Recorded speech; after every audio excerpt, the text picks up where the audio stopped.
Hello, hello, hello, hello, hello. It's your boy Chucky. What up? It's your girl Double Dose. It's just Now, K.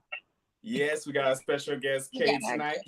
So we're gonna be talking about addiction, and we're gonna be talking about we're gonna be talking about a lot of different things so far as with addiction.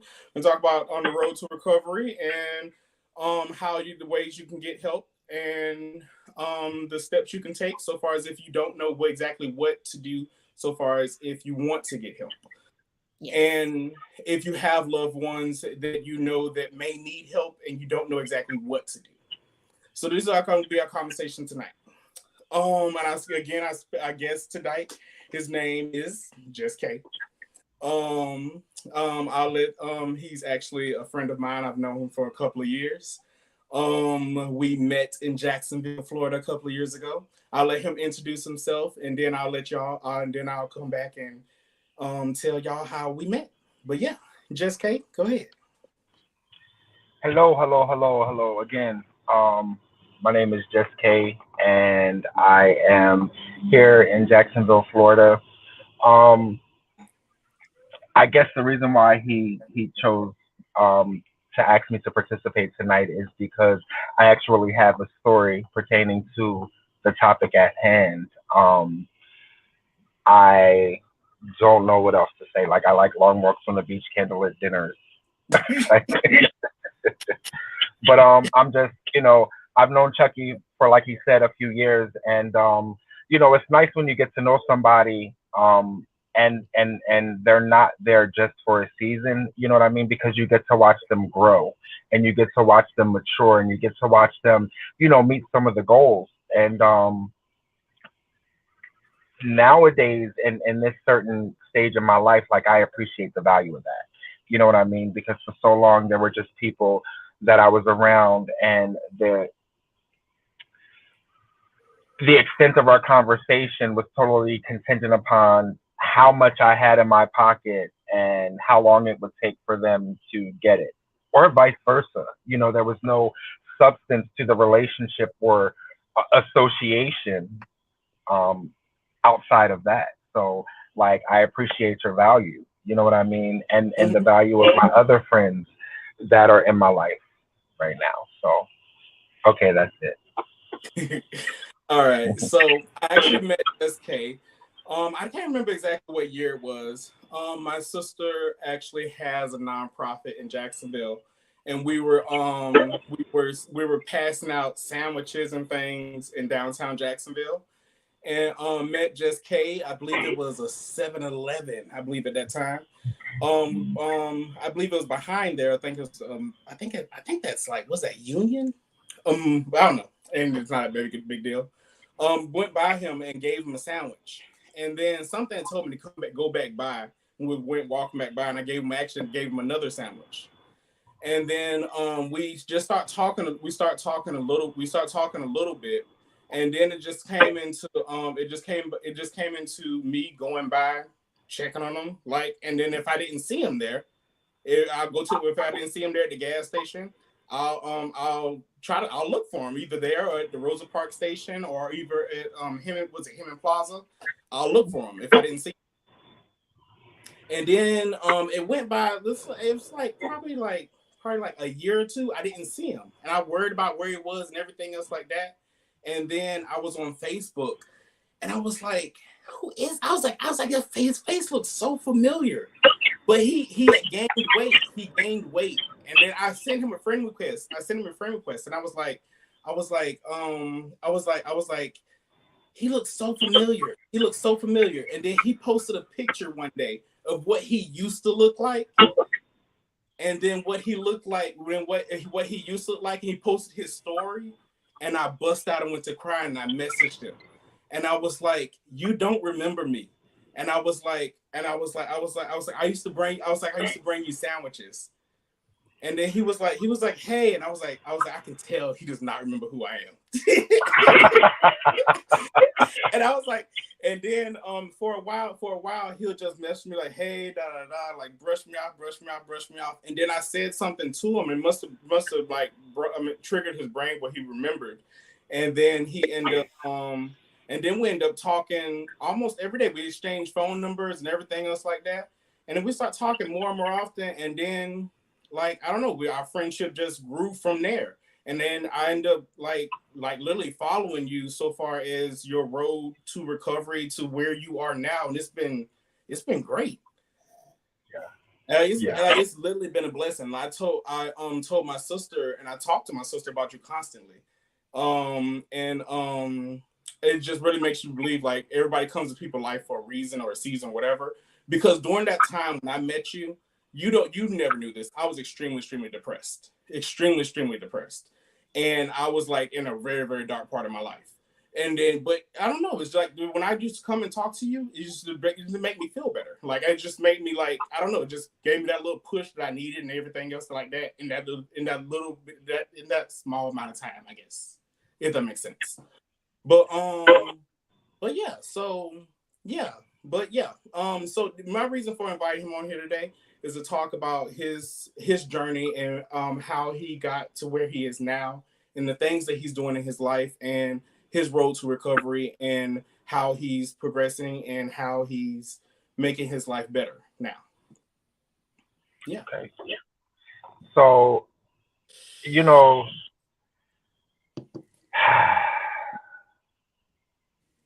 okay, so I am an addict in recovery.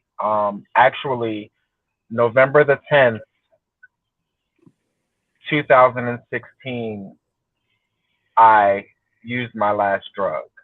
And this November the 10th of this year, I'll be celebrating 7 years without the use of any mood or mind altering substance.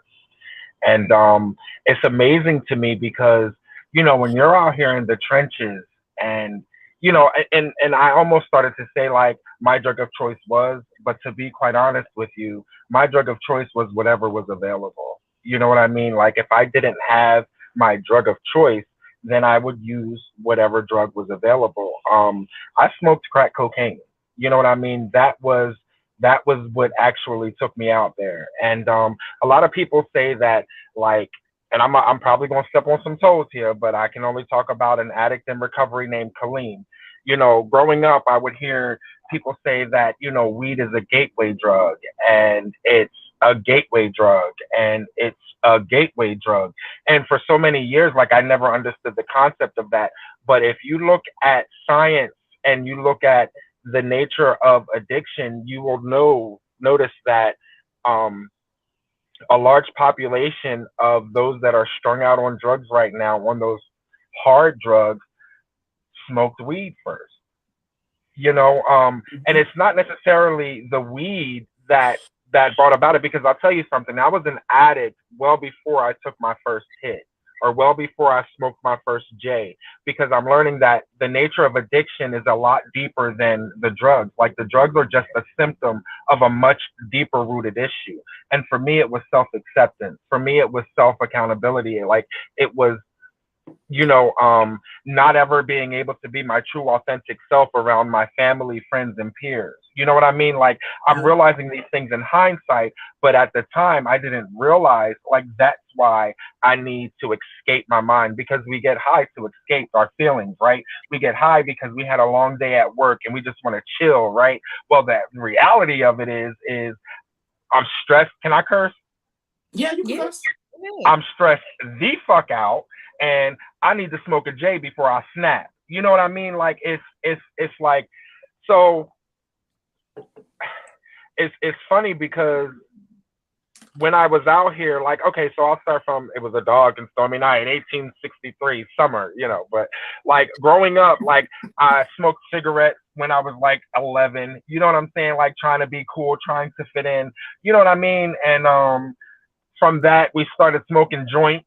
You know what I mean? Trying to be cool, trying to fit in. I never liked the cigarette. I didn't like the way it made me feel. It made me choke. It tasted nasty. I had to spray my cologne so that my parents didn't smell it, and they did. Then they made me smoke a whole pack of cigarettes on the couch. You know what I'm saying? I still smoked because I wanted to be accepted by my friends. You know what I'm saying? And then from that, it turned into me being dependent on cigarettes. The same with weed. You know what I mean? So like, fast forwarding a little bit, I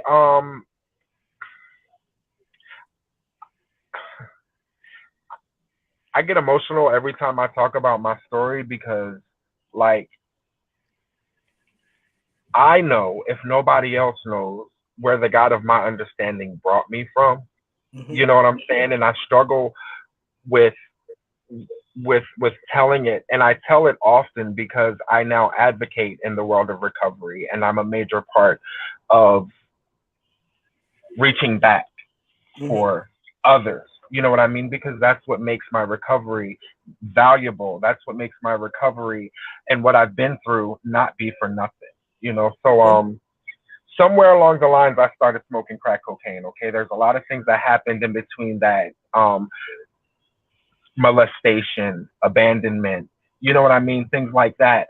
But ultimately I started smoking crack, and I don't mean like putting it in a cigarette or no, like I had the glass stick and I was like Smokey from New Jack City, like you know what I'm saying? Smoking.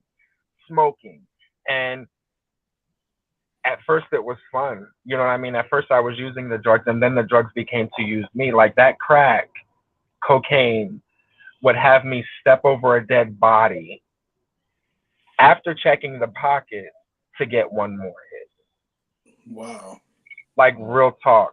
Like a lot of people say that, like, you know, you can stop that shit, like it's mind over matter. Fuck all that. That's not the case because your body becomes dependent on it. And yes, there's not a withdrawal like there would be with like heroin or something like that, but there's a mental withdrawal that Mhm. makes you feel like you have to have it. It doesn't mean that you don't love your children that DCF is about to take because you're smoking crack. It doesn't mean that you don't love your wife or your husband who's ready to divorce you because you can't stop smoking. It means that you suffer from a disease, the only disease that tells us that we don't have one, and that's called the disease of addiction. The drugs are Mhm. just a symptom of the disease, right? So like it it's very hard to explain, but all I can give you is my true experience. And I remember getting high and praying at the same time to ask God to take the taste out of my mouth. And I was smoking crack, crying at the same time. And this is kind of funny, but it's not. I cried and a tear hit my crack pipe and it was hot and the crack pipe cracked and then I cried about that shit. You know what I'm saying? Like that's how insane the nature of this of addiction is like you go from 0 to 100 real quick. Like you can be as sincere as you want. Like I remember looking my mother in the eyes and telling her, "I'm sorry, mom, I'll never steal from you again," and meaning that shit. And then stealing from her again. Like I got so good at stealing from my mom that she would cook dinner with her pocketbook on her arm. You know what I mean?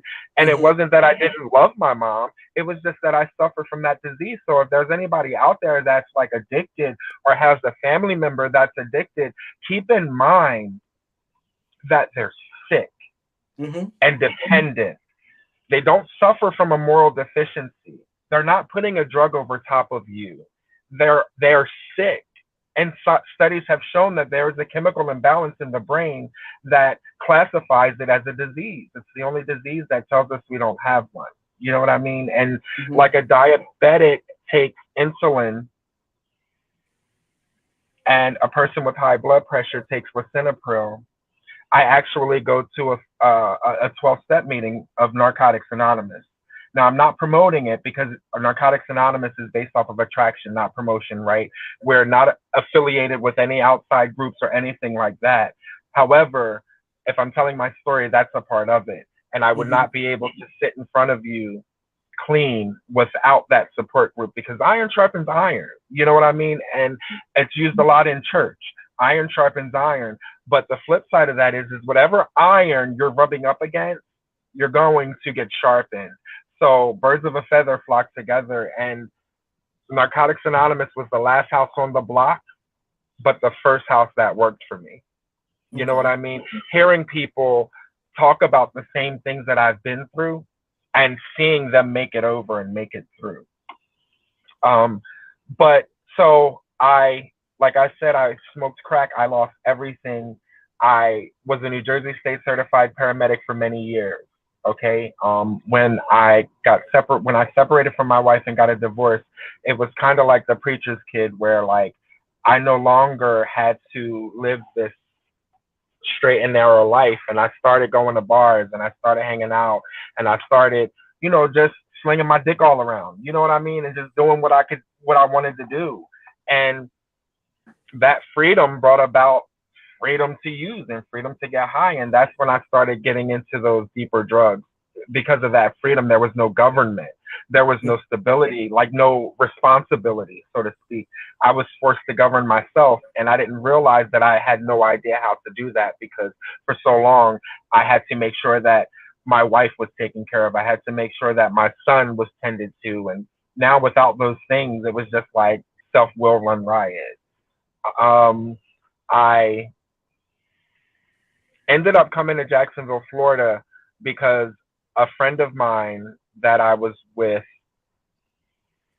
had family here, and he said that, listen, I'm going to get clean. I can't live like this anymore. When I get clean, I'll send for you. And that's just what he did. You know what I mean? He got clean. I was still in New Jersey, you know what I mean? Getting high or what have you. And he sent for me. So I came up here, I lived with him, and it was just a very dysfunctional relationship. 2 weeks after I got here, I found a job. I got a job at Applebee's, and I worked as a server. One night, about a month and a half after I got here, I noticed that he kept going in and out of the bathroom, right? And like, I used to smoke the shit. Like, I know what's happening. You know what I mean? I was just smoking weed and drinking Mike's Hard Lemonade at the time. You know what I mean? And as soon as that realization clicked, like my stomach started bubbling. I felt like I had to take a shit. Like, I want it. Like, I want it now. And that night, I got high again after being clean for 3 weeks to a month. And that wasn't my plan. Was it just because you knew he was doing it? It was because I still wanted to get high, but I didn't want to get high at the same time. Like, I used against my own will, if that makes any sense. Okay. You know what I'm saying? There. Because it was there. And then I went into the bathroom and I smelled it. And once I smelled it, it triggered something in me, like, yeah, like, this is you. Listen, you in Florida, like, you can do just one. Like, just do it. Get that shit out your system and keep it moving. Well, one is too many and 1,000 is never enough when you're dealing with an addicted personality and a drug. Anything, Chucky, anything that felt good to me, I did it until it fucking hurt, bro. You know what I'm saying? Like, anything, the good stuff for me, the bad stuff for me, I did it until it hurt.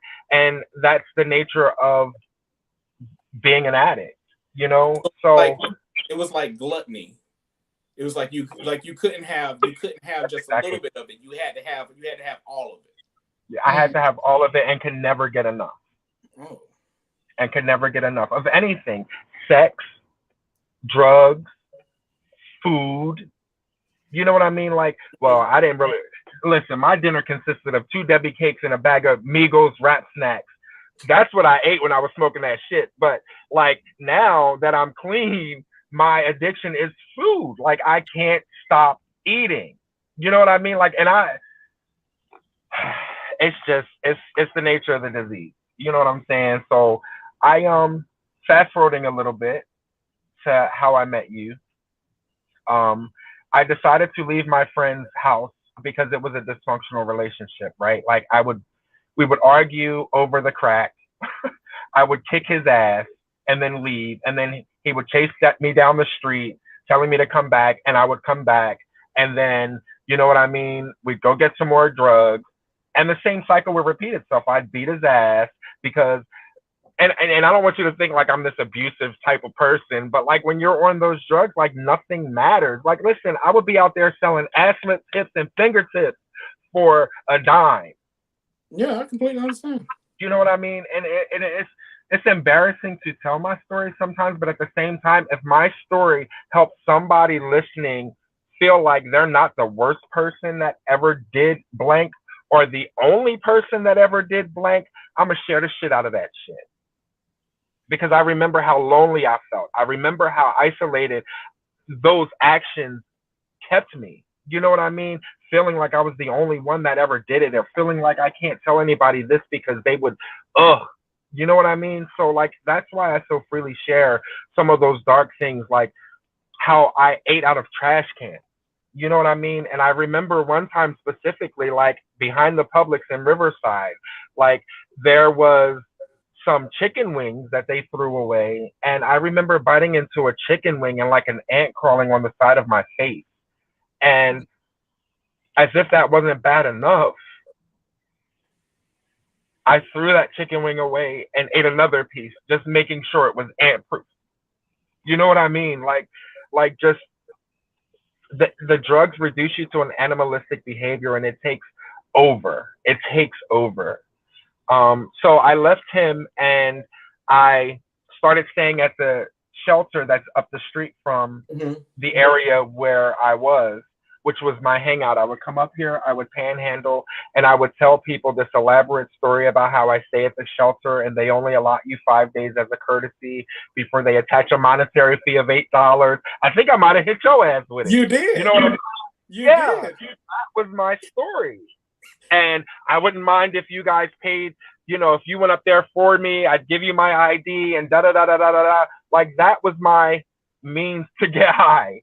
And then I did it for years, to the point where I would run into the same people and they'd be like, bro, like I gave you $8 2 years ago, bro. Like what, like, you know what I mean? And I had a story for that.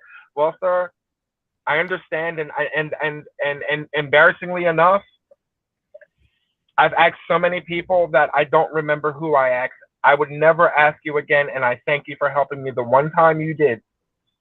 And if I was lying to you, sir, I would have come up with a much better story by now. And I'd walk away, and you know what happened? They would call me back, and we'd be on the way to the ATM machine. Like, using drugs taught me how to lie. It taught me how to look people straight in the face and tell them some bullshit and make them believe it. Yeah, that's definitely every time, and like no for real. Every time I saw him, I give him $5, give him $3, like whatever I had, whatever extra I had, I'm like, here you go. And at that time, I had just got divorced, and that's I don't know if you had went with me that day that we were giving food out with my sister's organization, Beautiful Girls. Were you with me, Double Dose? When we're giving food out? No, I wasn't. My daughter was in the stroller, and we were giving food out, and I gave him $5 that day. But yeah, you were good. I was real good. But you know what though? And it's like, if you were to ask me would I change any of that, I would tell you no.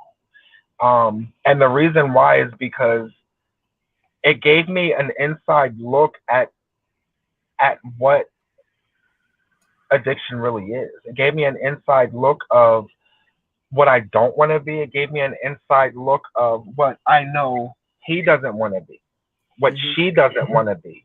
Like, you don't wake up in the morning. You only wake up in the morning and say, oh, I'm going to go get high. I'm going to try this shit. You only do that shit once.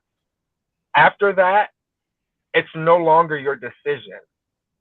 After that, it takes control of you, and it has nothing to do with you being strong-minded. It has nothing to do with you having willpower. That shit comes into play after you have some abstinence, after you have some tools of recovery, after you have, you know, some separation between you and it.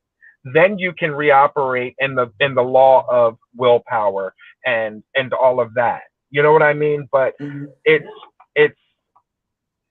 so that's where I met you. And shortly after, like when I disappeared that time, so like aside from panhandling, another thing I would do is what most addicts that don't have the ways and means to get more of their drug do, is when they see new people around, you know what I mean, looking for drugs, they'll show people where to get it. Like, I'll go get it for you, boom, I'm gonna take half your shit without you even knowing it, you know what I mean?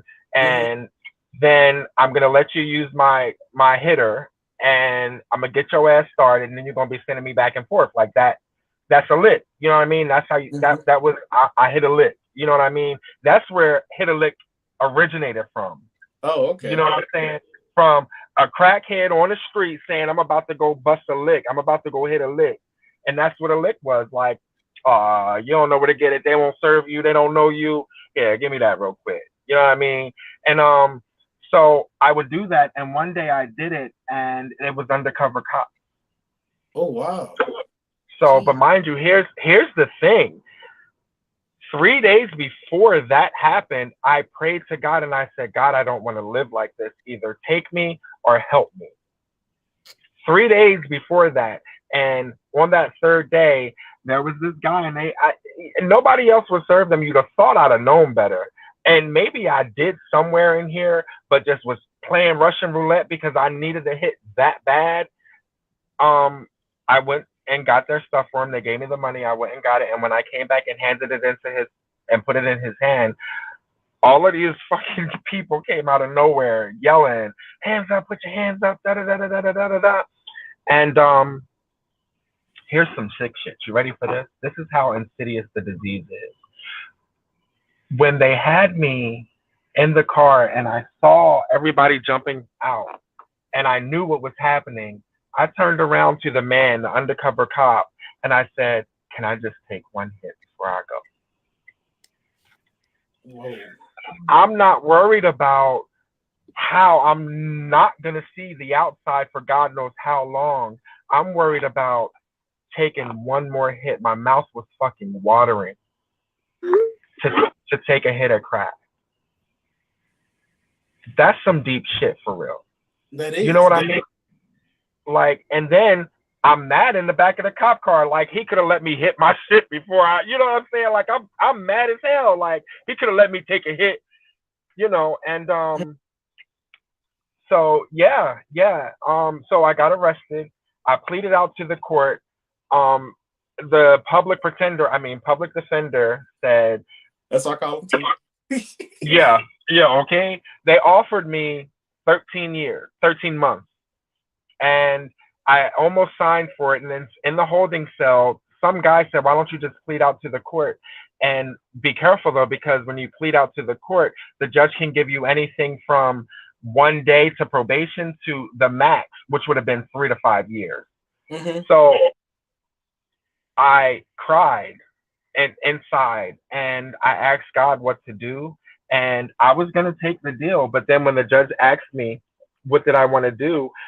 I said, Your Honor, I need help.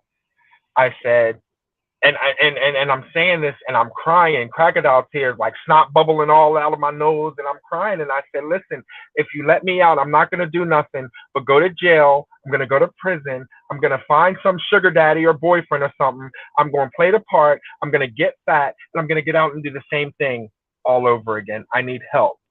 And I asked him for treatment. I said, if you send me to jail, send me to treatment after.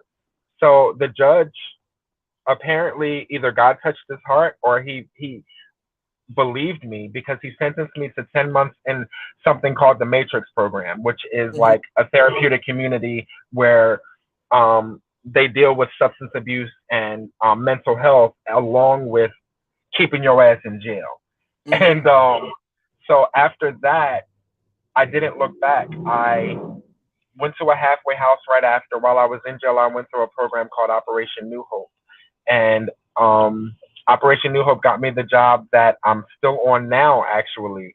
I'm only there part-time because I've decided to explore other avenues of career. And I didn't look back. I went to NA meetings every single day right after work. And now I actually campaign for Operation New Hope. Like, I'm on one of their flyers. I get phone calls all the time. Kaleem, I saw you on an Operation New Hope flyer. And so, like, I never went back. And sometimes it is a struggle. I'd be lying if I told you, like, I don't think about getting high sometimes. I would be lying. Because I do. Not every time was a bad time. Not every run was a bad run. Like, I have fun out there. If I didn't, I wouldn't have done it. You understand what I'm saying? Like, it's just not worth it, though. Like, the pain was great enough. Like, I like having 2 vehicles now. I like having credit cards in my pocket that have my name on them. You know what I'm saying? like some real shit. Like, I like not having to look over my shoulder worrying if I'm gonna run into somebody whose money I stole or whose pack I stole. Like, I didn't realize how much of a full-time job it was just to get high. Just to get high. So if you have an uncle, an aunt, a niece, a nephew, a cousin, a brother, keep in mind that it's not as easy as one might think it is for them to do what they do to get what they feel like they need. It's dangerous, it's uncomfortable, it's actually miserable. So instead of being angry or upset at them, have some empathy for them. You know what I mean? I'm not saying try to help because we'll burn your ass in a minute. You know what I'm saying?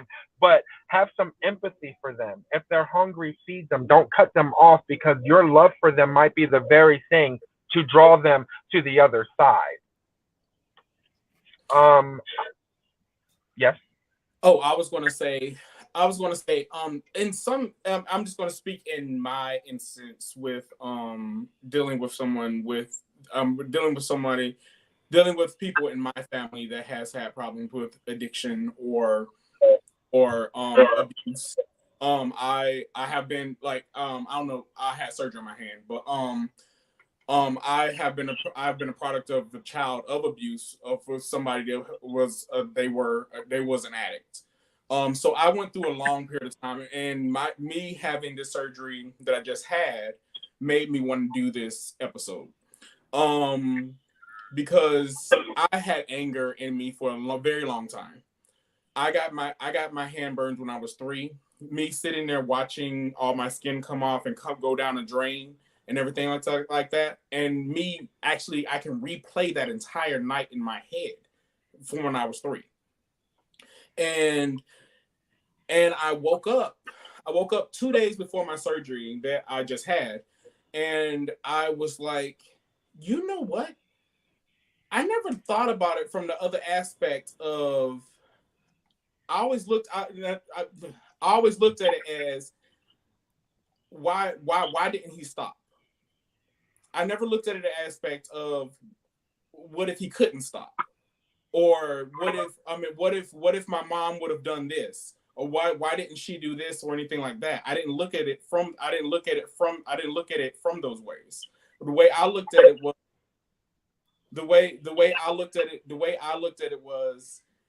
why would they hurt their child? But I didn't look at it as it was mainly drugs. They didn't. I mean, majority of the time, they didn't even look at us like we were their children. Majority of the time, they looked at us like we were pretty much little tiny burdens. Majority of the time, and the reason why we were abused so much was because we were getting in the middle of their addiction. And it took me 33 years. Well, I'm gonna be 34 this year. To come up to actually lay down in my bed one night and actually realize, you know, I was holding on to all that anger for no reason at all. Because at the end of the day, they literally had a problem. And that was the main reason why I went to Double Dose, and I was like, I want to do an episode with addiction, because I don't really think people understand how bad addiction really is. And for the longest period of time, Double Dose, you know this. I've said this numerous times. It's not. I don't look at it. I said it. I just say it how I used to say it. I don't look at it as an addiction because you can just stop it. You can just stop. You can stop it anytime. You're doing this to yourself. You can stop it. I've always said that with people that drink, people that do drugs, people that smoke weed, people do all those things. I've said it all the time. Well, I mean, you can just stop. You're not. I mean, it's not like diabetes. It's not like cancer or anything like that. It's something that you can just stop. But I never looked at it. I didn't look at it until like a couple of weeks ago, that it is like literally something that you literally. It's like how to put it? Like an ant bite. Like it's there. It's itching really, really bad.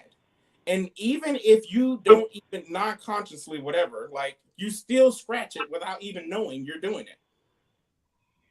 I had to look at it from that aspect to realize that it is actually It's something that you're doing uncontrollable. It's uncontrollable. It's just something that you're just doing. If I'm making any sense, just let me know if I'm rambling. No, you are. You're making complete sense You're because making perfect sense. It's just I don't have a dog in this fight because you already know how I feel about it. Like I'm and everybody's different. I was also a product of crack cocaine. I was born addicted to drugs. I was born with the crack cocaine in my system. My father, my adoptive father, has gone into great detail with me about while I had to be given the drug in a smaller form as an infant because I weighed less than I wasn't no bigger than a regular size can of Coke when I was born, and I weighed 3 pounds and 2 ounces. I had to have special made Pampers and special made clothes and everything because I was premature or low birth weight or whatever the term is now. So, yeah, my perspective, and I understand everybody is different. My bio mom, our relationship, God rest her soul. Our relationship was always different. So yeah, I don't have the same, and I understand, now one rule I've always stood by is I will never give money. I will feed you. But that's just me. I'll feed anybody. Like I don't believe in letting the next person go hungry if I can prevent it. So that was my rule with her, and that included, groceries or a hamburger and a fry or whatever it is. I would at least do that, but I can't say that I had full on. I guess I'm not sure if that would fall under the empathy category because I just didn't have it. Because a lot of the years dealing with her, and granted, I wasn't even in her household, but just dealing with her and her visceral reactions to me being, not calling her mother, calling her mom or anything like that. And, wishing I was dead would tell me that I hope you die. So, I don't have those same feelings as everybody else do. I feel Yeah, like you made a choice. You continue to make a choice. You know, that's just me. I'm pretty sure I'm wrong, and I don't mean to, be offensive to anybody, but that's, I yeah, don't I'm pretty sure I'm wrong, and I can be wrong, and it could just still be, don't get me wrong on, and I have some feelings about up that led up until her death. I just feel like you didn't bother to ask for forgiveness or try to, fix the relationship. You waited till like your last couple weeks on this earth to ask for forgiveness, which again I gave to her because I wanted her to have a peaceful transition, which she did not. I wanted her to have a peaceful transition. So, at least if I couldn't do anything else in this world, it's like, okay, let me put your mind at ease. I forgive you. Don't worry about that stuff. Go ahead and, go on to glory or go where you finna go. And let it be done. But I just it was just that's just something I won't be able to, because I've heard the stories as well, the diagnosis as well, like, oh, it's a sickness, it's this, it's that. Maybe, but you're talking to somebody who was literally affected by it, like from birth, and the emotional abuse that came with it, and just trying to, fix and trying to, be a good daughter to her. So see, with me so far is like what I was saying with my hand. I'm With sorry. me, oh Go ahead. sorry. Oh, I was I sorry. thought he was You something. was gonna say something? I lost sound. Oh, Oh, can you hear? There can we you go. hear? Oh, I okay. can now. Okay. I didn't mean to cut you off. Oh, okay. What I was gonna say is so far as with I understand so far as what you said, double dose, so far as with that, for me, so far as what I said, so far as what helped me understand, it helps me understand I mean, so far as forgiving, I forgave them. I don't want to be around them, but it's just like, I understand that I understand it is illness. I understand those things, but I mean, I do understand the hurt and all of those things that the drugs have done to, so far as relationships, abuse that I literally see every day, or the trauma that has done to my life, and my life all the way up to now, including my mental health, all the way up to now. So I mean, but I mean, yeah, I'm trying to think of a better way of wording this. If anybody can Can help I? me. May I? Yes. May I? Okay. So first of all, let me tell you this. You feel how you feel for however long you need to feel that way. You know what I'm saying? Because at the end of the day, nobody knows your trauma. Nobody knows your trauma. Your trauma is your trauma. And however you cope with your trauma to be able to wake up in the morning and not cry about it is how you have to handle it. On the flip side of that, the forgiveness, and this sounds so cliche, but having been on both ends of that stick, like my father was addicted to crack cocaine. You know what I mean? And he abused me, and he abused me in the form of neglect. And he would be in and out. He would make me promises. He would never show up. And the reason why I feel the way I feel is because my mother always taught me, even before science dubbed it a sickness, is that your dad's sick. He loves you. You know, so I love my father till this day because of my mother. However, forgiveness is for you. Mm-hmm. Forgiveness is for you, and it's for you so that you don't allow the cut that you got from somebody else to bleed on somebody that may be coming into your life, that God may send to your life, so that you don't bleed on them. You know what I mean? Now, again, your trauma is your trauma, and one day it may change. One day something may click, but it's not for me. It's not for Chucky. It's not for anybody else to place an unrealistic expectation on you on how to deal with your trauma. What is an unrealistic expectation? Any fucking expectation I place on a human fucking being. You know what I mean? Because people will let you down, people will disappoint you, and never intentional, not always intentionally. But so I don't want you to sit here and think that you're wrong for feeling the way you feel and you just can't change it, because at the end of the day, my trauma is my trauma, his trauma is his trauma, and your trauma is yours. And I figured out a way to get through my trauma. He figured out a way to get through his, and you're figuring out a way to get through yours. You know what I'm saying? So, like, I understand it completely. Thank you. And I think what, to be honest, I was sitting here thinking, to be honest, what really helped, and this is just me, like I feel like it's what you want to call it, a blessing and a curse at the same time, where I was abandoned, but I also was picked up by wonderful parents.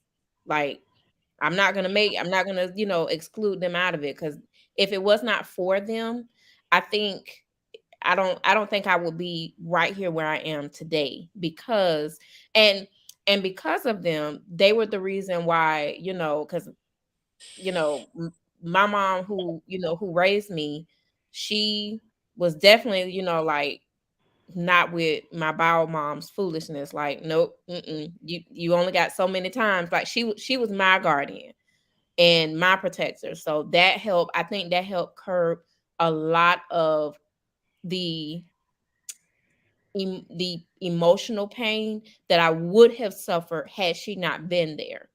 Because she definitely would check her in public, didn't matter, would let her know up front, never, you may have given birth to her, but that's my child, and I'm not gonna let you hurt my child. So that she definitely created that buffer for me. Yeah. So, and I still struggle with her death to this day. Like, that's a different one.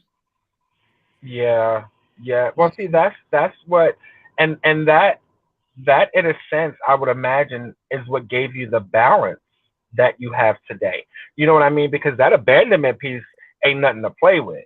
You know what I mean? And like with my son, because my father was in and out, and because my mother, um, so I guess my mother's reasoning for keeping my dad around when he came around is because she understood the fact that it was a sickness, but in turn, it gave me a lot of emotional damage, a lot of emotional damage. So much so that when I decided, when I broke up, when I got a divorce from my wife and I got addicted to drugs, I left my son because I'd rather him not see me or fill his mind with empty promises, knowing that I might mean it at this moment, but chances are if somebody come around with the right amount of money, I'm sitting in somebody's basement smoking. You know what I mean? Like, I've decided that I'm just going to exit stage left. And not until I got and stayed clean for 2 years did I reach out to him. And now we have a very beautiful relationship. But I feel like if I would have been in and out, in and out, in and out, maybe not so much our relationship would be what it is now, because I would have hurt him. And sometimes we can hurt somebody past it being able to be reconciled. Sometimes we can do that. Mhm. So I completely understand. And it just sucks because I know I gotta plug my phone in because I'm about to lose y'all. But I can only imagine how some people feel. You know what I mean? But I also know that an addict is still a human being, and an addict is still a person with feelings, and an addict, even more so, a person that doesn't know how to manage their feelings. You know what I mean? I implore people to kind of put yourselves in an addict's shoe for just a moment, and sincerely put themselves in an addict's shoe. And you really can't unless you've had some lived experiences. But, and this isn't me making excuses for an addict, because any addict that is sick and tired of being sick and tired can make their way out and do their best to make an amends and make a difference. And I'm living proof of that. You know what I'm saying? So that I'm not making excuses, but I wasn't done until I was done. Like, I wasn't done until I made until I got arrested, to be honest, because God knew, the God of my understanding knew that, like, I couldn't just stay clean on the outside with it in my face. I had to be separated. I had to be removed in order for that fog to clear, in order for me to go through the feelings of hurt, shame, guilt, and defeat, in order to do something different.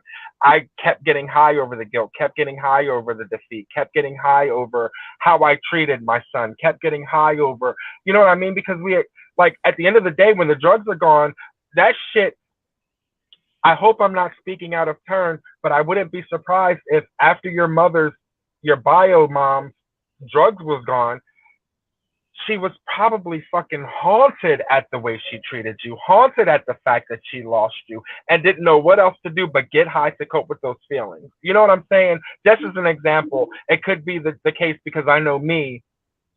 I when the drugs were gone, all I thought about was my son. All I thought about was how I'm failing him. And then I couldn't wait to get high again to erase those thoughts. So it's like a hamster on a fucking wheel. You know what I mean? So is it like a level of, like, anxiety that you're getting? Yeah. That you're getting like a level of anxiety that you're getting for, like, you're just overly thinking everything that you've done because you're not high, or everything you did because you were high. Both, if that makes sense. Okay. Do you understand what I'm saying? Both, because you get anxious because you would have never been able to tell me 6 years ago that I would be a nurse practitioner in school to become a pediatrician.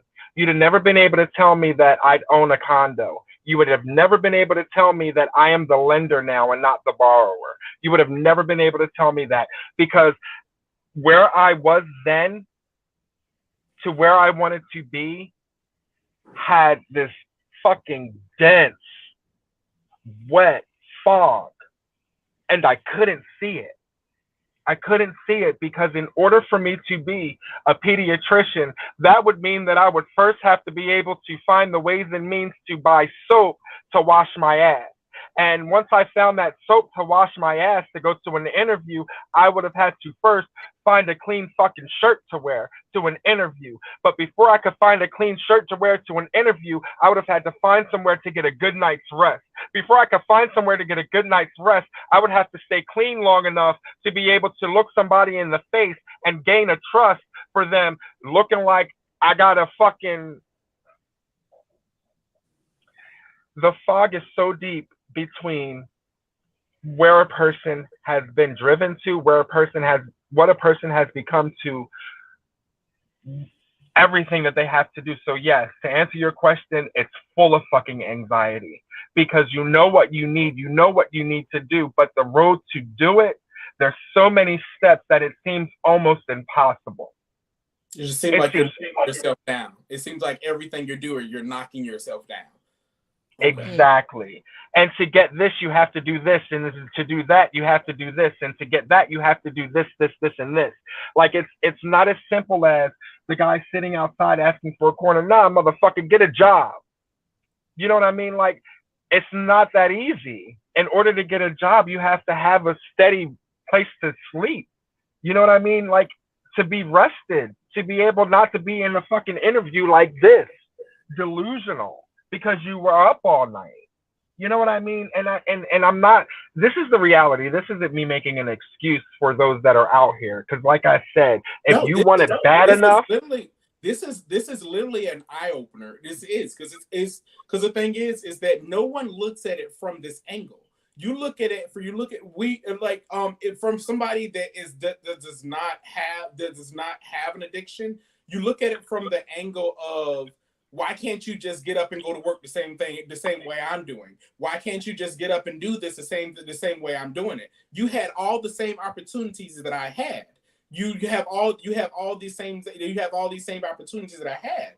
But the thing is, you're not looking at it from everything that's in between, all the anxiety, everything that all the life experiences that person may have been through. But granted, okay, just put it this way: like brothers and sisters live in the same exact house. Everybody lives in the same exact house. You have the same exact mother, same exact father. But the thing is, everything that happens in that house, everything happens in that house. Just say you and Double Dose, everything happens in the house. You both y'all have the same exact experiences, but she sees it as completely different. She sees it as mother favors you more, father favors you more, and everything else like that. And then next thing you know that she looks at it, dad doesn't love me, and everything else like that. So everybody looks at it from a different point of view, even though you're both living the same experience. So right. It's honestly like, so far the way you're breaking it down is honestly making it, for me at least, it's making me see it in a new light, I guess. In a way that I would not have been able to look at it before this. And I get that because a lot of times, even me, before I got strung out on drugs, like I would be like, okay, I gave him $10. You know what I'm saying? And, that $10 it's not enough to get a room. It's not enough to buy a shirt. It's not enough to get a clean pair of socks. So, but it is enough to go get another bag to escape the reality. You know what I mean? It is enough to go and buy a beer so that you can escape your reality for just 45 fucking minutes. You know what I mean? Like a lot of times we do something for somebody on the street and we think that, we just saved the day. But although you helped, a lot of times addicts and alcoholics need consistent help. They need follow through. You know what I mean? They need somebody that's going to actually help them and check up on them and show them. You know what I mean? Now it's a tricky game because addicts are very manipulative. Addicts are very, you know what I mean? Like just all about self, because it's just the nature of the disease. However, if a person has the willingness and true want to help, that's how to help. Is to have a follow through, like Chucky, like you came and you looked for me. You show, you know what I mean? You would talk to me like you didn't care that I smelled like I had an onion in the headlock and fucking ball sweat.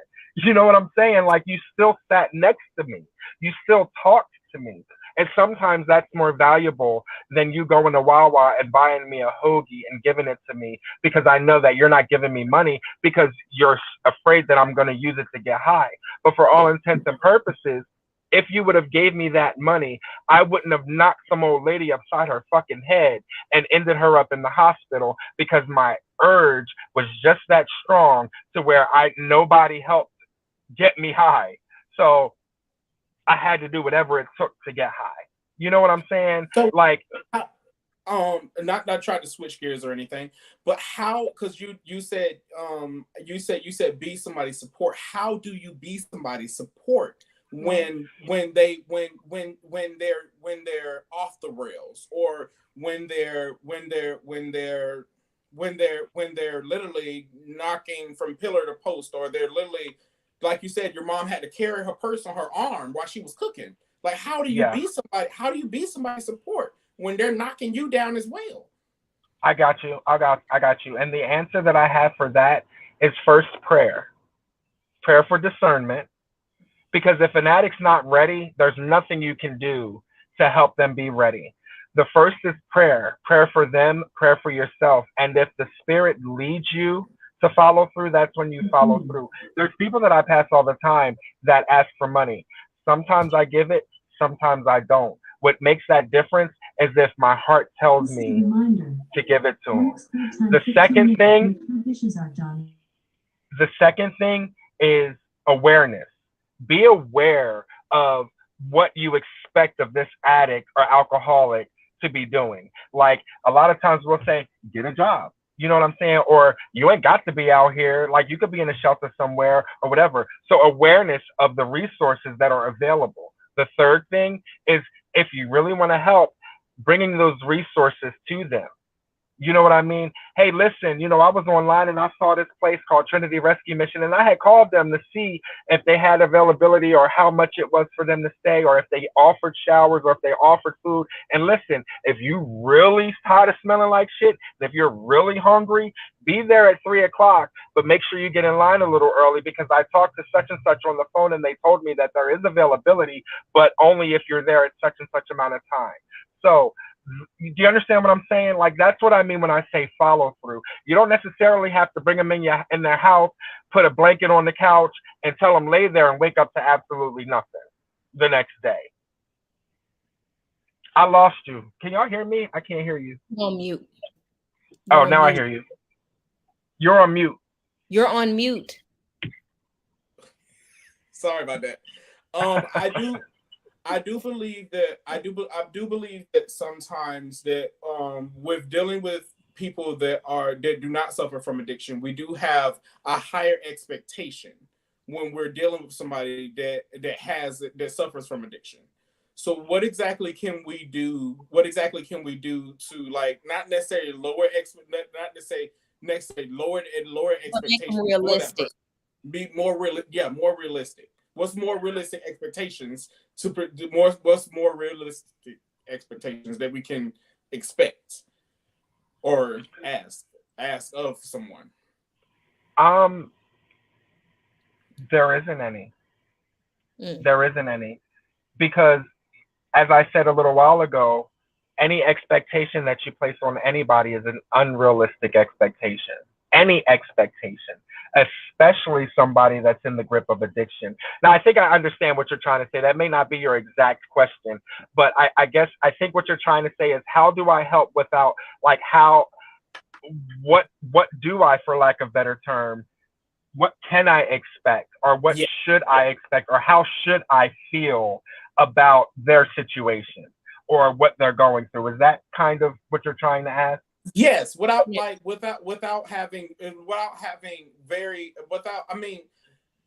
so, like, okay, how to put it?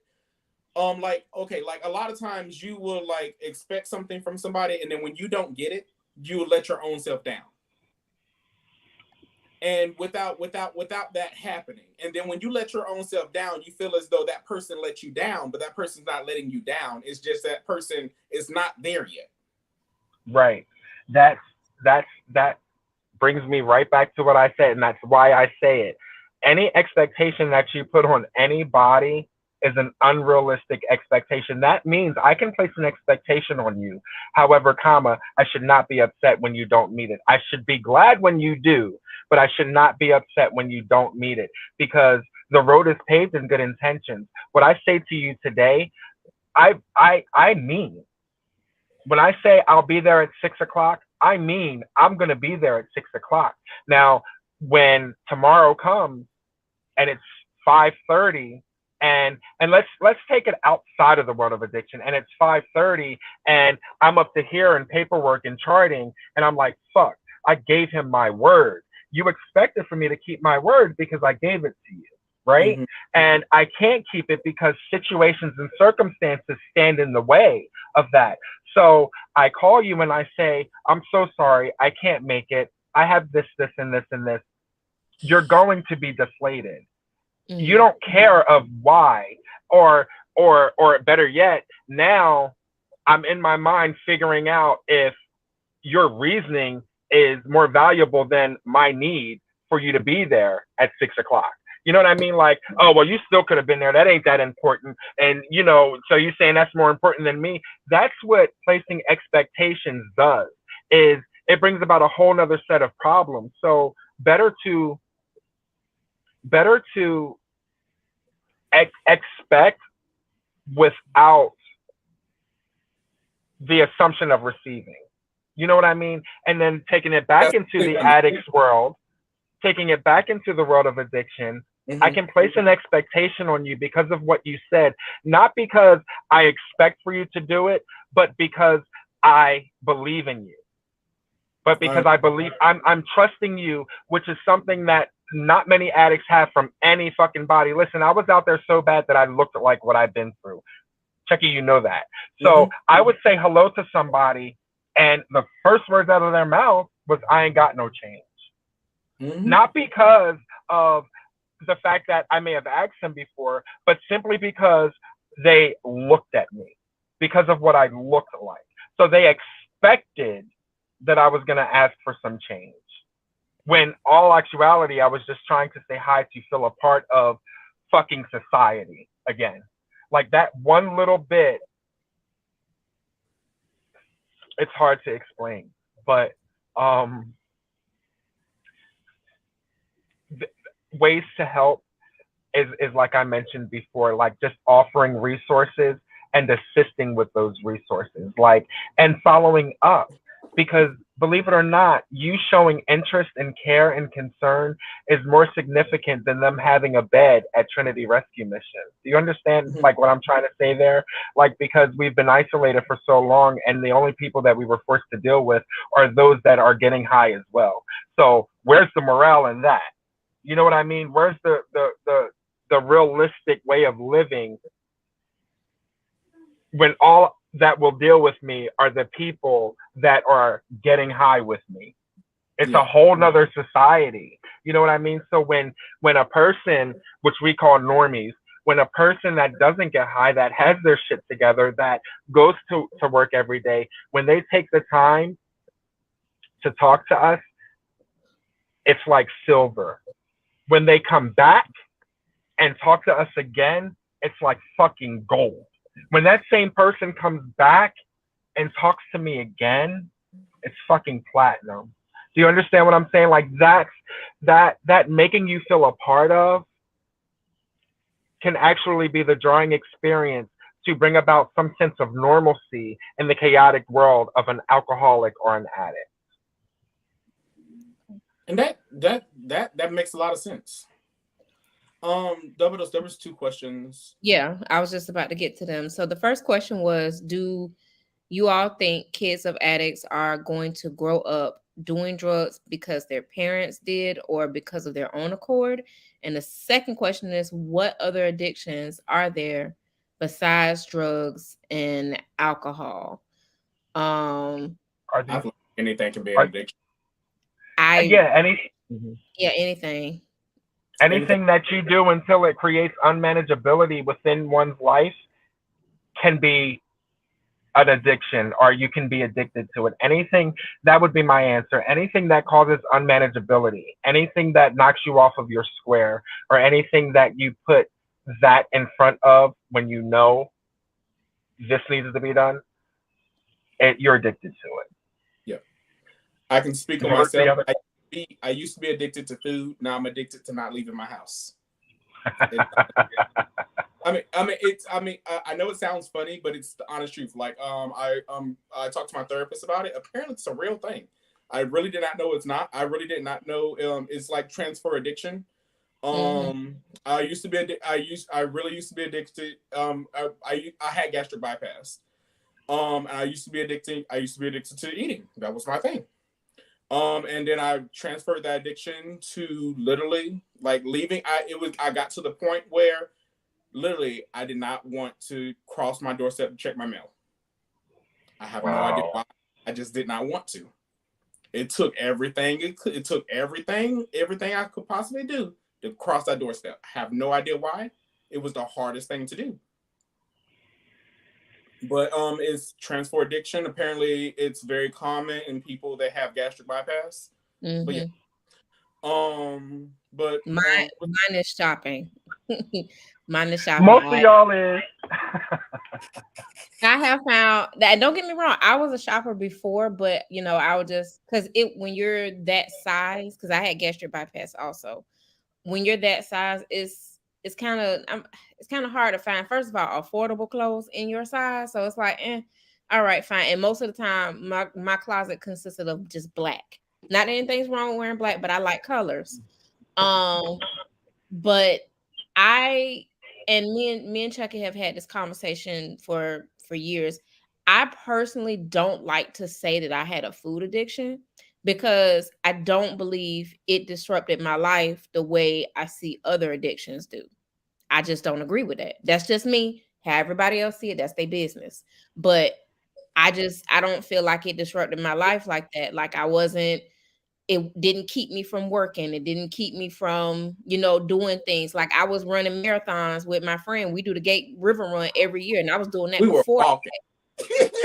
But that's not the point. That's beside the point. You're going to tell me I was running. We were walking. We were doing the Run where, Brown? I said we were doing the Gate River Run. But that's beside the point. The fact is I was doing marathons before all of that, before I had weight loss surgery and all that stuff. I was still active in my community, still doing everything that I do now, except I'm just smaller. So I don't. I never was doing double deuce. But let me ask you this: how did you feel? What you mean? Like what led up to the gastric bypass is. So what my point is what I'm trying to ask you is this. I had a stroke. Huh? I had a stroke, honey. I was almost out of here. Oh. Hold on, Chucky. No. Huh? No. That's what literally led up to the gastric bypass. No, I was gonna tell that. I was gonna tell about the funny story about the stroke. Oh, okay, yeah. But no, we sitting on the couch. We just sitting there just talking. No, we was outside. We were outside. We just sitting there just talking normally. Her whole side of the face just went down and she's still talking. I looked at her, I said, what's wrong with your face? She told me, ain't nothing wrong with my face. Her whole one side of her body went down. I said, what's wrong with you? She told me, nothing. I'm going to go home and take a nap. I said, I'm going to go home and take a nap. It was listen, when I say, Just K, when I say my dad went off, he was like, girl, don't. He was like, he told Chuck, he said, Chucky, take her crazy ass to the hospital because she gonna mess around and just drop dead in her house. Ain't nobody gonna find her. I had a stroke. It really did, and I didn't believe them because both of them like I'm talking and both of them doing like this, and I'm like, what the hell wrong with y'all? And it's me. He took me to the mirror in the living room, and because we were outside, he took me to the mirror in the living room. He said, "Look at your damn face." Look at your damn face. Oh my God. And then what made it even worse, because I know it scared Chucky because he went to the hospital with me. You didn't miss addiction. You didn't miss addiction. We just drifted off onto. We still on addiction. We just We're drifted still off. on addiction. We're just on addiction, the miniseries. That's all. So, what happened? My heart rate had got up to like my blood pressure was like 250 over 175. My heart rate What? had got, yeah. Oh yeah, I was about to check out of here. My heart rate had got up to like 140 something beats per minute. I got the paperwork. And Resting. I went into a panic attack, like a severe panic attack. It wasn't a heart attack. And I just remember seeing Chucky leave the room with the nurse. I don't know what was going on in the hallway, but he immediately ran out of the room with the nurse. And like I had like 5 doctors or 5 nurses working on me right then and there. Mm-hmm. But it Wow. ended up being a mild stroke. But that's literally what led up to me having gastric bypass, because I didn't have a problem with my weight. Like when I say my Okay. weight never stopped me from doing anything, that included men, that included work. And just like I said, with everything else, like I was still active. The only thing it would almost stop was my damn heart. Yeah. Yeah. Mhm. But Damn. back to the other question that we had. Oh, yeah, question. Kids that are product of their parents that parents that are addicts do have a higher rate. Don't they have a higher rate of becoming addicts? So, yes. Yes. So, addiction is, believe it or not, hereditary. It can be considered hereditary, but also more so because of children live what they learn, right? Mm-hmm. So that's why it's okay, especially with those that can function under the use of using drugs and alcohol. Like children are a product of their environment. So the chances of them getting high, it can go either left or right. They can either not get high because fuck that, I saw what that did to my daddy, I ain't nah. Or it could go the other way where shit, my dad did this and he cool. You know what I'm saying? So it's like children are a product of their environment. So even if it wasn't a physical type of hereditary factor in there, I'd say yes, because, and this is me speaking off of the record because I never actually did the research on that, but I do, based off of my studies in the medical field, can comfortably say that yes, because of children live what they learn, they're a product of their environment. And that's just based off of my studies, the small measure of studies that I did in the medical profession that I'm in, because we did have to take a course on addiction and things of that nature. And if I remember correctly, there is a small measure of hereditary and physical hereditary that contributes to them drinking or drugging. But it's not even them drinking or drugging, it's the addiction, because again, addiction is just a symptom of a much deeper rooted issue, right? So there's like a lot of people don't realize that addiction and mental health go hand in hand. You understand what I'm saying? That's why you see people take a hit of crack and walk up and down the street talking to themselves. Or without the crack, they talking to themselves on the way to go get the crack. You know what I'm saying? Because there's mental health issues and there's different levels of mental health.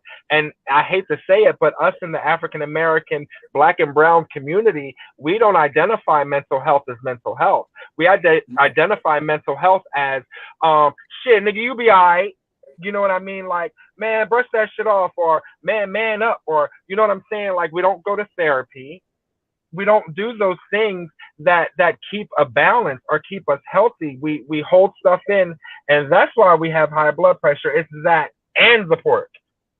You understand what I'm saying? What I've noticed more, it's not just Black and brown community, and it is really big on Black and brown community, but it's men. It's men. It's a lot of men. Yeah. It's really a lot of men. It doesn't matter what community you're in, because the thing is that it's easier to go get a drink, Because the thing is that if anything's going on, you go talk to your boys or whoever about what's going on. Come on, let's go get a drink. Let's go get a bottle. Let's go smoke. Let's go do this. You want to go step outside and go have a cigarette. You want to go do this. You have to go find another You got to go find another easy scapegoat to help you relax. Instead of you naturally having a natural way of you just talking through your emotions. We don't do that. We don't do that as people. Yeah. For some odd reason you're seen as weak. If you talk through your emotions, you break down and cry in front of somebody. Oh, I know your weakness. Next time I'm gonna use that against you. And we have to get away from that as a society. I mean, if not, my personal belief is if we fix that, a lot of other things so far as maybe with addiction or drugs and everything like that, a lot of other things may slow down or may find other avenues of help. You may find easier ways of help. You may find easier ways to talk to people about things that are happening. Yeah. Or we get out of the mindset of what happens in this house stays in this house. But yeah. But come on, Deacon. I'm sorry. Because I'm one of those people who I refuse to cry in front of people unless it's like for a funeral or something like that. A reason to cry in front of people, because I am definitely one of those people like, no, you will not see my weakness. You will not use that against me, only because I've cried, in front of the wrong people and they've used it against me. So I'm sorry. Y'all might not be able to get rid of that because I'll be the only one with my little pole and my little flag saying, nope, we can't get rid of it.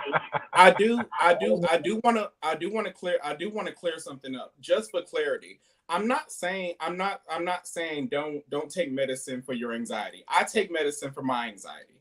Do what you have to do for your mental health. I take medicine for my anxiety, for my depression, and for my mood, because it helps me out with my bipolar. It helps me out with my anxiety. It helps me out with my depression.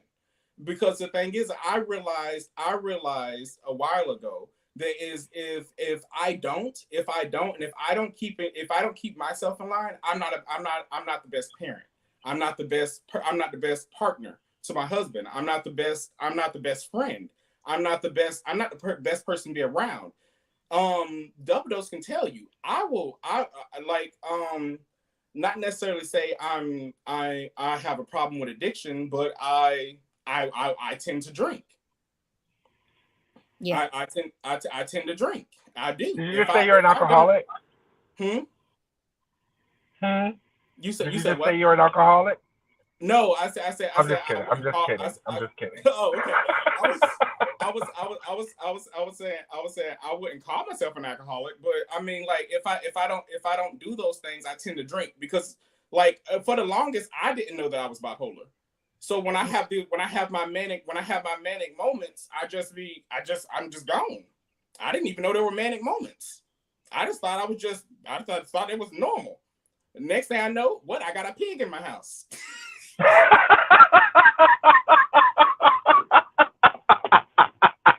And granted, that was a horrible idea. I would not recommend that to anybody. But yes, that you love very much. I did. Named Jolly Rancher. Jolly Rancher. Listen, when I saw that pig posted up on the couch, like, would not recommend. I said, this man I went and got a pig. Yes, it was one of my manic moments. But the thing is that I decided to work on my mental health and work on me so I can be a better parent, better father, better partner to my husband, be a better friend, and so I can be a better person all around. Because I realized that so far as my parents being a product of mental health, mental illness, addicts, and everything else like that, I don't want any of those factors to fall down and trickle down to my child or my children. You don't want to bleed, yeah. And if anything, if I can cut anything off now, if I can cut anything off from the head now, and if I can, like, if with my child now, I can, like, I tell her now, if there's a problem, tell me about it, talk about it. It's no problem. I don't care. You feel like you want to cry. I don't care. We find healthy ways to work through situations. You feel as though you're angry, instead of you want to walk up and hit somebody, we go to Dollar Tree, she write down what she's angry about on plates, and we go on the back porch and we break them. That's what we do. I mean, because it's a healthier way of working through situations. So that's what I want to do. And that's the other reason why I think this podcast is, honestly, with addiction and everything else like that, finding people a healthier way of working through their issues, their family issues, working with their family members. Everybody has a family member that is either a known addict, or maybe addicted to something or whatever. Everybody has everybody has somebody in their family or somebody they're close to that is somewhat affected to either addiction in some type of way. Either whether you know it or you don't. Absolutely. Or you just don't speak about it. Yeah. Yeah, absolutely. There's some comments there. Oh, there are. Yeah. This person that said, in my case, medication does not work for me because addiction is so strong within me. I literally got addicted to sleeping pills when I was diagnosed with a sleeping disorder at 9. So I have to find other means to cope. The ideal is that you have to find what works for you. And that is totally, totally true. Yeah, there is. Especially if the medication does not work for you, if it makes you feel any type of way or what have you, absolutely. You have to do it. But as long as what you're doing is a benefit to you and it's not hurting you, that's even better. As long as you're not hurting yourself or anyone else. Absolutely. I completely advocate for it. As long as you're not hurting yourself or anywhere else. Agreed. Rather, if you have to exercise or anything, whatever you have to do to make sure that you're okay, I advocate for it. We're going to slowly wrap things up. But thank y'all so much for tuning in to Shit Talk Podcast. I went really slow. You just... that was slide on.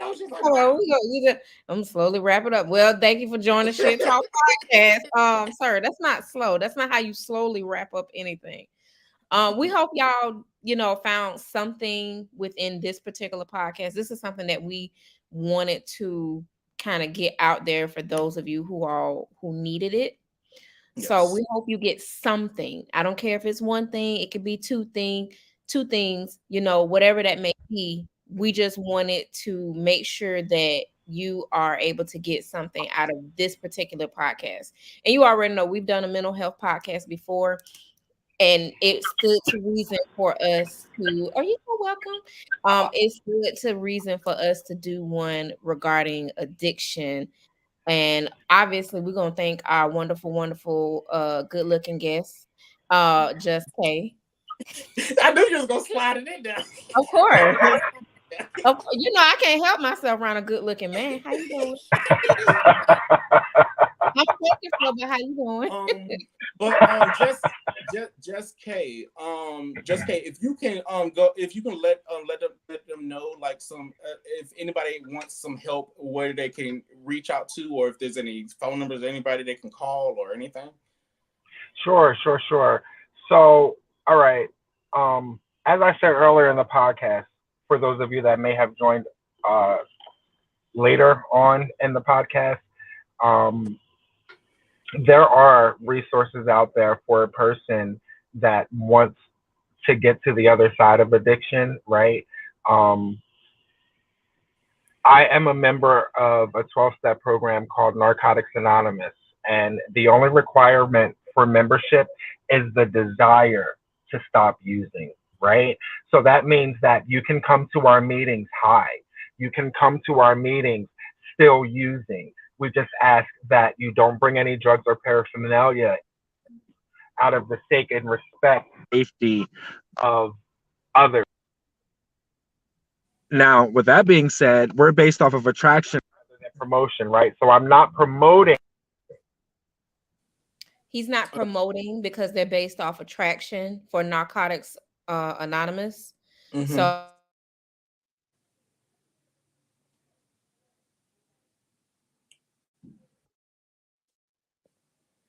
Sorry about that. It's perfectly fine. It seemed like everybody just froze up. Oh, okay. Yeah. But I'm not promoting. I'm just letting you know that there is a resource out there. There's a program called Narcotics Anonymous, and there's a program called Alcoholics Anonymous. There's also a program called Gamblers Anonymous. There's also a program called Overeaters Anonymous. For those people that are on the other side of addiction and alcoholism, there's a program called Al Anon. All of these resources can be found on a website called na.org. I'm sorry, Narcotics Anonymous, and dealing with narcotics or drug addiction, you can find resources on na.org. Or you can Google Alcoholics Anonymous and find the World Service Center.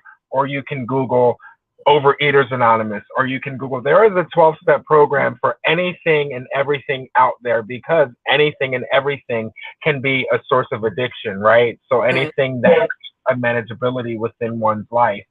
So, but for me personally, since this podcast was dealing with addiction, I would recommend you just going to na.org. On that website, you can find meeting places. You can type in your zip code and find meeting places where people actually meet and talk about the exact nature of what's going on within their lives. I actually just started a meeting in Jacksonville, Florida that meets every Wednesday at 5 o'clock at on Forsyth Street. We are not registered on the meeting place yet because the revised version has not come out. But if you guys are serious about recovery, you can find me on Facebook, not as Just K, but at Colleen Gibson, and on Instagram. If you go to Shit Talk Podcast, Shit Talk Podcast Facebook page and on Instagram, you'll see the link to his Instagram page and his Facebook page as well. And if you follow us on Apple Podcast and on Spotify, you'll see the links to his Facebook page as well to you said the website for the anonymous groups website be on there as well, so that you can click on those for help as well. Listen, can I just say one more thing? Yes. For those of you that might be feeling like they have a problem with addiction or unmanageability in their lives because of the use of drugs and alcohol, I just want to leave you with one thing. For me, I felt like I didn't have a choice.